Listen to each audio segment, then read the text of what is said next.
I want to bring it straight to Family Office's secretary, but I can't avoid what's been going on and what we've been talking about every single day. And I was trying to remember the last time we spoke, and I looked at my notes, and it was March 2020. Do you remember that time? 1 year on. It was almost about post-COVID. Yeah. And I remember we were talking about tsunami-like shocks, and I think about what we see when it comes to even just AI, the disruptions that we've seen, and even the geopolitics and the energy spikes that we're talking about day in, day out, the volatility that we're seeing across these markets. It seems like there's something very structurally changing. I'm wondering, Secretary, how you're viewing some of the volatility that we're seeing right now, whether it's the 50% spike that we've seen in energy prices, for example. When you look at the impact on Hong Kong, how are you assessing and reading the inflation and growth dynamics now? Well, this is a very big question. As you rightly point out, geopolitics, one, and also apart from politics, I think it is the geoeconomic reconfiguration. China and this part of the world rising in terms of economic growth on the back of a very steady economy and political environment. Also in terms of technological advancement, since the dipset moment last year, and this year probably the embodied robotics, as you saw at the Chinese New Year Gala, shocked the world, I would say. So, well, the world began to realize the technological innovation on the mainland is amazing. And what we have seen is just a tip of the iceberg, more to come in the coming months and years. And what would this lead to? And then, as you mentioned, energy prices. So for us in Hong Kong, we have always been managing changes, transitions, and different kind of shocks, if I may use that word. Make sure our financial system remains open, stable. Make sure, despite all these volatilities, we try to find a way to grow our economy, no matter if it's trade or financial services. Do you think the $100 oil sort of psyche, right? Does that have any sort of impact on growth here in Hong Kong anyway? I mean, are you changing? Are you even thinking about what assumptions that you're making in terms of inflation and how you project inflation, what your projections are moving forward? This year, our projected growth is about 2 to 3%. The inflation is about 1.5%. Of course, given the recent conflicts in the Middle East, depending on how long it will drag on, but unavoidably, fuel costs will increase. And it will be translated into different sectors of the economy. We are still assessing the situation, and at the moment, in terms of short-term impact, would be very minimal. I think we would be able to better assess the situation in April or May, when things are more settled. And when we talk about the amount of wealth, and obviously you just had a Wealth for Good event this week, there seems to be investors looking for stability, and given what we've been seeing, this conflict in the Middle East, it does raise a lot of reputational questions about Dubai, for example, as a wealth hub. Singapore, of course, in the last year or so has been dealing with its own scandals around money laundering and the like. I'm just wondering how you view Hong Kong now. I mean, I think you've said there's a bit of a safe haven sort of status here, where Hong Kong is reemerging as a primary destination for shifting capital and shifting wealth. Since this war erupted, have you seen this sort of narrative gain traction in any way? Well, Hong Kong is not just a safe haven for parking capital, but I think it is also a destination for opportunities for growth. Even before the onset of the Middle East conflict last year, for example, as you know, last year our stock market rose by about 28%, on top of the 18% increase in 2014. When we look at the capital flow, who are the major players? About 35% of the capital flows are from the US, Europe, the Middle East, and ASEAN. And other 25% from mainland southbound investors. Another 15 to 18% local players. So the sources of capital have been quite international and diversified. There are capital floating in, there are capital floating out.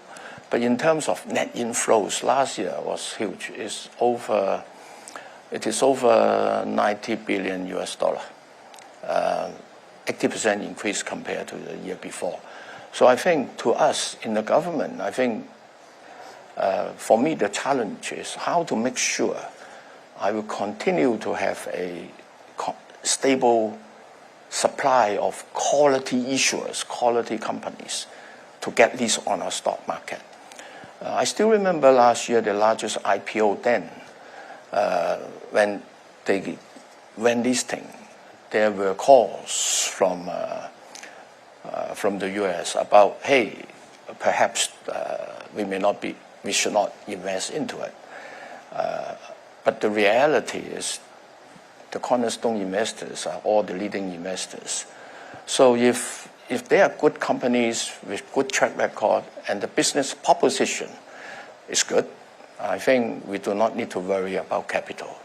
So number one priority to me is to ensure there will be a continual supply of quality issuers coming to the Hong Kong market. At the moment, we have over 400 such companies queuing up for listing from the mainland. Last year, we leased about 119 only. There are also companies from Middle East and ASEAN interested in our market. And last year, we also leased a mining company from Central Asia as well.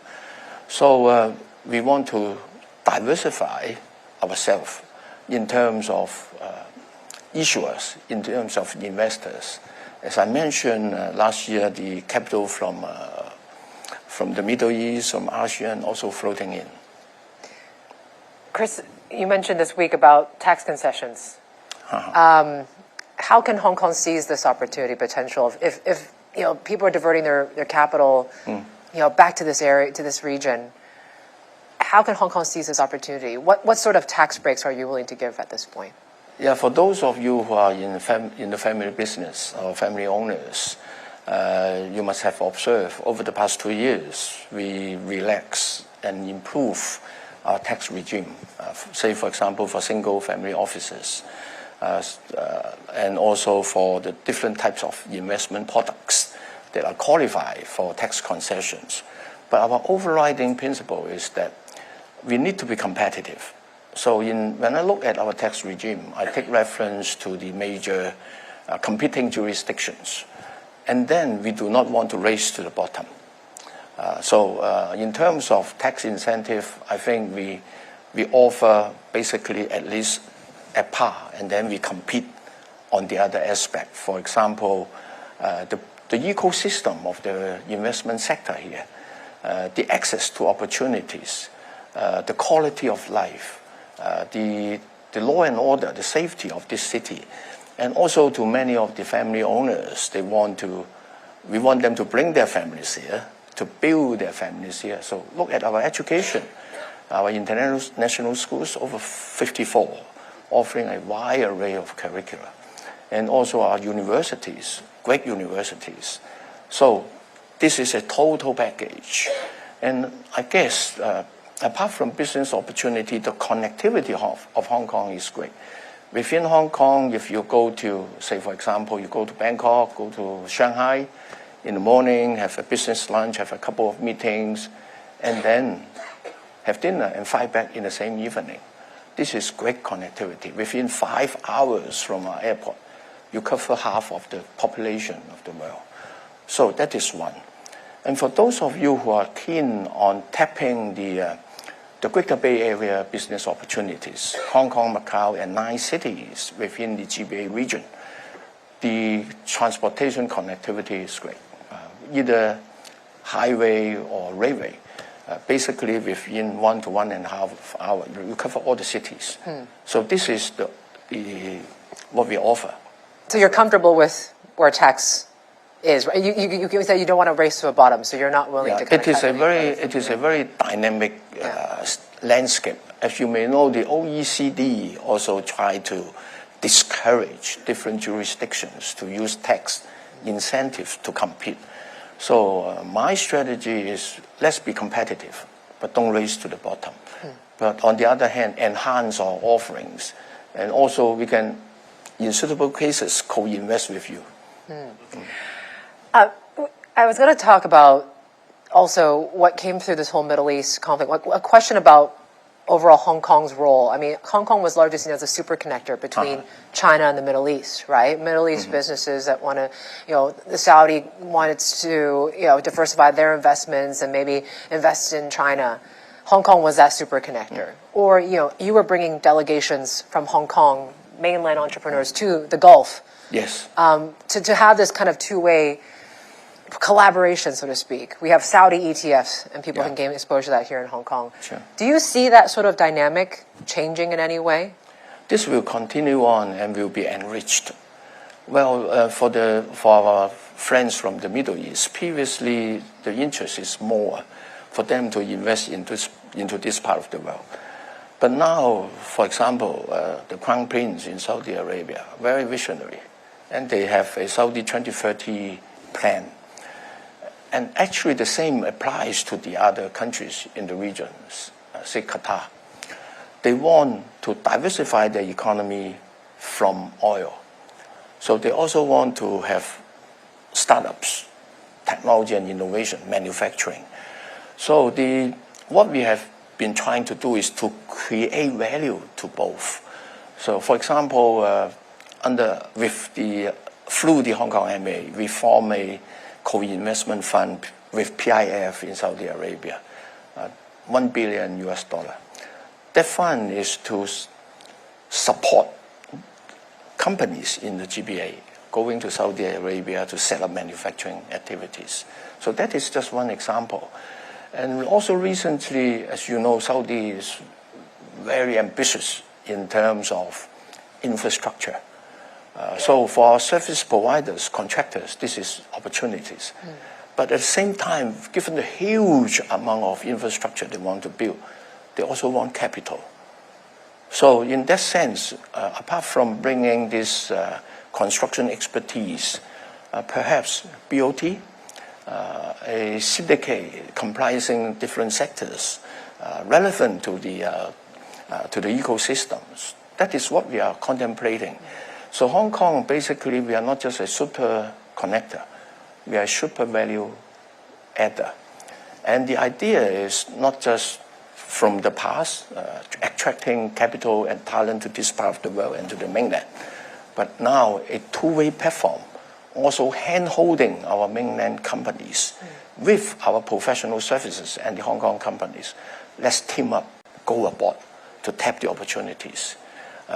This is also more obvious when you look at the mainland enterprises try to diversify their supply chain and industry base in response to the tariff war, to realign their supply chain and industry chain across Southeast Asia.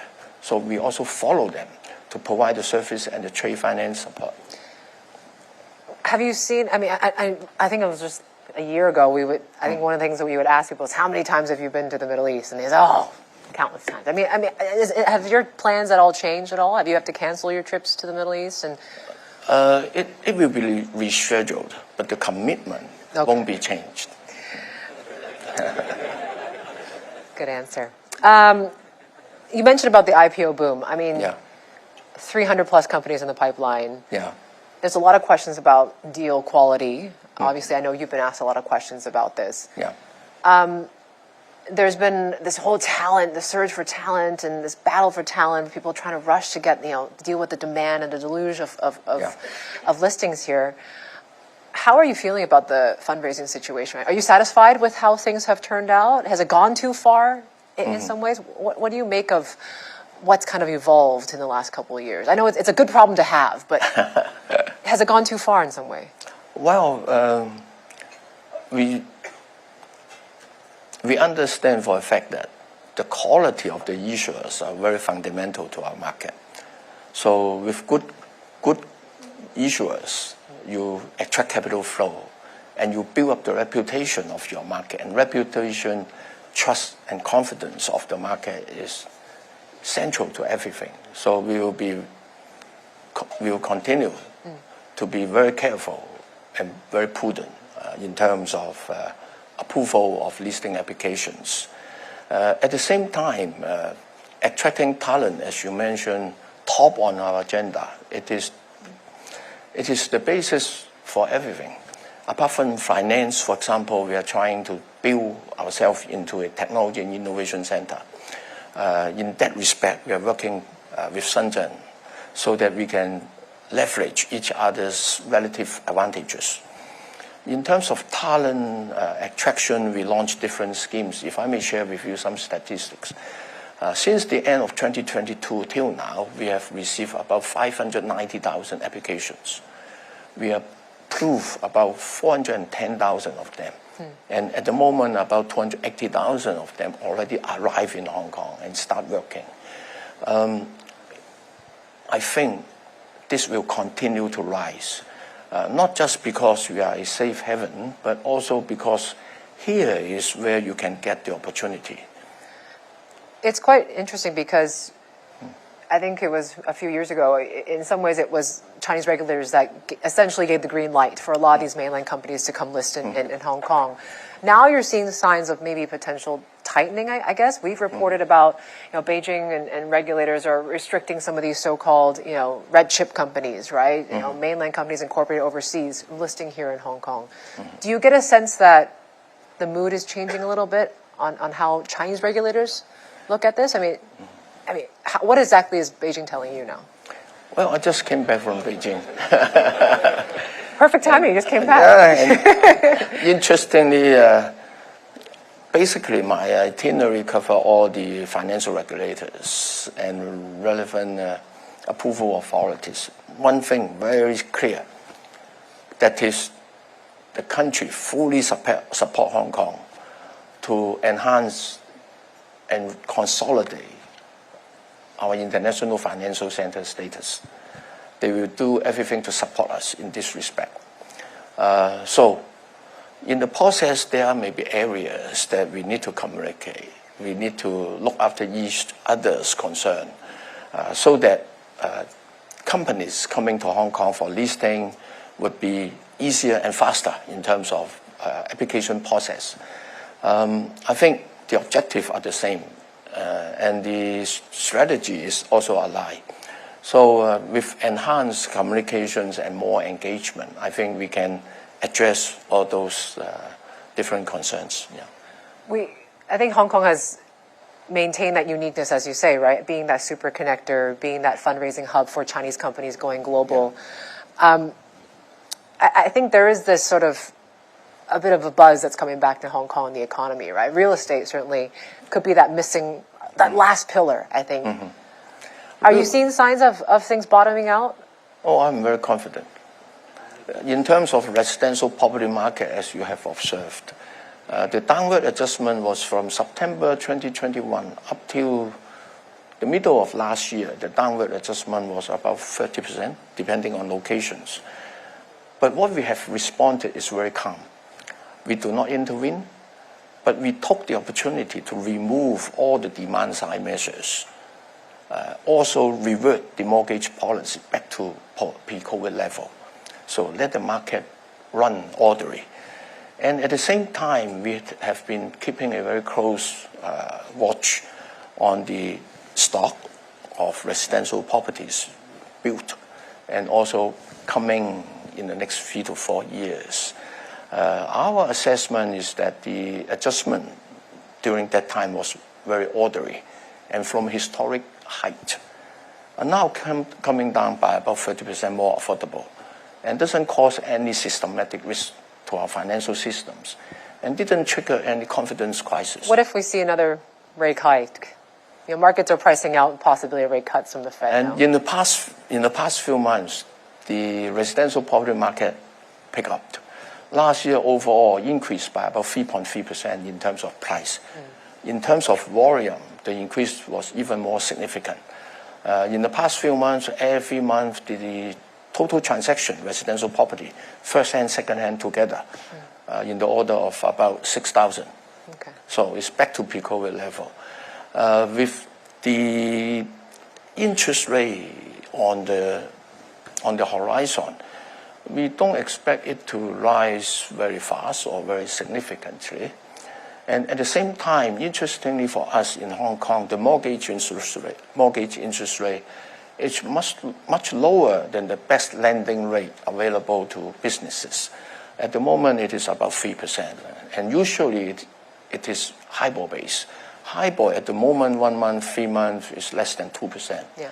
So we have been monitoring this very carefully. We do not see any cause for concern. But at the same time, we remain very vigilant. For example, in the land sale program this year, the number of sites we put up, in total, we produce about 22,000 units. But our supply target is only 13,500. So the message we are going to give the public is, hey guys, we have enough land available. So if we want the market to develop steadily. If it go like that, I will roll out more land. But at the same time, we also gave a message when we roll out the land sale program. We said, although we have that many sites, but we will roll them out very carefully with due regard to the market situation. That is a message to the supply side. Anything you can do about airline prices? Bring them down for us? My gas bill, Paul, Secretary? No. Yeah, I'm also affected.